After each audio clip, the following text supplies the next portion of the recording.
திருவடி சரணம், குருவடி சரணம், ஆத்ம வணக்கம். இந்த அம்மையார் வந்து திருவாரூர்லேருந்து வந்திருக்கிறாங்க. இந்த அம்மா வந்து ஐயப்பந்தாங்கல்ல குடியிருக்கிறாங்க. இவங்க வந்து இவங்களுடைய மகன் வந்து சதா குடிச்சுக்கிட்டு இந்த குடும்பத்திலேயே ஒரு சுபிட்சம் இல்லாமல் ஒரு வேதனையோடு அந்த குடும்பமே கலங்கிட்டு இருந்த நேரத்தில் தான் இவங்க வந்து யூடியூப்பை பார்த்து இங்கே வந்திருக்கிறாங்க. இந்த அம்மையார் வந்து ரொம்ப ஒரு ஒரு அற்புதமான ஒரு சக்தி இருக்குது அப்படின்னு சொன்னாங்க.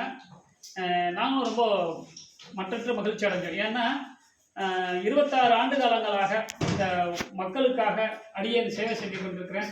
இந்த சேவையில் எப்படி அப்படின்னா, ஒவ்வொரு மக்களும் ஒவ்வொரு அடியார் பெருமக்களும் வெற்றி பெறணும். அதான் எங்களுக்கு சந்தோஷம். நாங்கள் இங்கே வந்து இந்த அம்மாட்ட காசு கொடுங்க, பணம் கொடுங்க, யாசகம் கொடுங்கலாம் கேட்கல.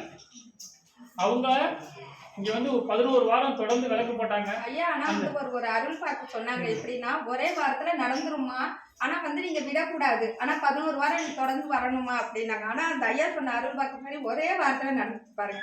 அதே மாதிரி இந்த அம்மா வந்து தொடர்ந்து விளக்கு போடுறாங்க. காலையில இன்றைக்கு காலையில அந்த குழந்தைக்கு 12 மணிக்கெல்லாம் இரவு வந்து ஒரு சுபிட்சம் இல்லாம ஜுரம் அது தாங்க முடியாம அழைச்சிட்டு வந்தாங்க. இங்கே விபூதி போட்டோம். அவங்களுடைய உடம்பெல்லாம் வந்து ஒரு ஜில்லிட்டு நல்ல விதமாக போயிடுச்சு. அதனால அந்த குழந்தையும் நல்லா இருக்கணும், அந்த குடும்பம் சுபிட்சமாக இருக்கணும். இதை போன்று ஒவ்வொருத்தரும் பாதிப்பு உள்ளவங்க மக்கள் யாருமே பாதிப்பு அடையக்கூடாதுன்னு தான் சகல சித்தர்களும் தவநிலையில் இருக்காங்க. தயவுசெய்து யாருக்குமே எந்த இடையூறும் வரக்கூடாதுங்கிறதுக்காக தான் ஐயா சதா தவநிலையில் இருக்கிறாங்க.